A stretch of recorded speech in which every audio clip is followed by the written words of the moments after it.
If you've ever tried to lose your gut by forcing yourself through endless runs, you've probably realised it doesn't work nearly as well as people make out. And that's because fat loss has very little to do with how much suffering you can cram into a treadmill session. Most guys working a 9 to 5 realistically don't need more high stress, high fatiguing fat loss strategies, but ones they barely notice. The things they can do that aren't going to be a burden on their already busy lifestyles. After 3 years in corporate, the biggest lesson I've learned is change doesn't come from adding more things, it comes from taking them away. Think about it, it's easier to not do something than try and find the time to add more habits and more time-consuming activities to lose weight. The first thing I do is stop drinking those hidden calories. And I know that sounds boring, but think about how many calories disappear into your day without you even noticing. The flat white on the way to work, the afternoon iced coffee, the energy drink when you're crashing at 3 p.m, the couple of beers on a Thursday, because that's just the norm in corporate culture. Before you've even eaten a single meal, you've potentially consumed 300, 400, even 500 calories. And that's enough to not only counteract the run you did yesterday, but also completely destroy your deficit. You could keep your food exactly the same, switch those drinks for water, diet drinks or black coffee, and create the same calorie deficit with virtually zero effort. And it will also have zero impact on how you feel on a day-to-day basis. In fact, you'll probably feel better, your digestion will improve, your energy will be more stable, and also you just won't feel like a degenerate all day long.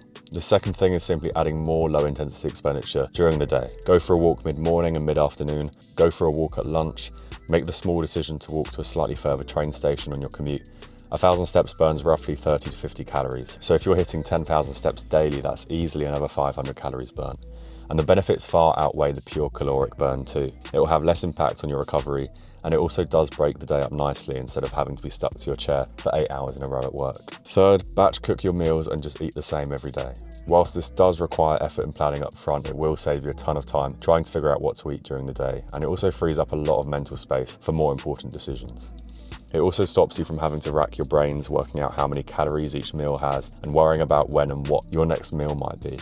Finally, the highest leverage thing you can do to make fat loss easy long term is by simply focusing on building muscle. The more muscle you have, the greater your maintenance calories will typically be, and that makes fat loss far easier from an adherence perspective. 3 sessions for most is more than enough, and these don't have to be crazy long intense sessions, as we know muscle can be built at incredibly low volumes if we're training close to failure. So if fat loss seems incredibly overwhelming at the start and you're struggling to figure out where to begin, do this. Cut out the liquid calories, increase your daily step count, start meal prepping a couple of days a week, and make sure to train at least 3 times a week as well.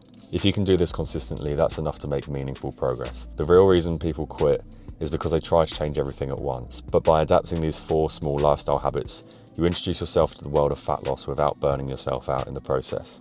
If you want the full strategy I use with my clients, then I've linked my free 8-day course in the description. Thanks for watching, and I'll catch you in the next one.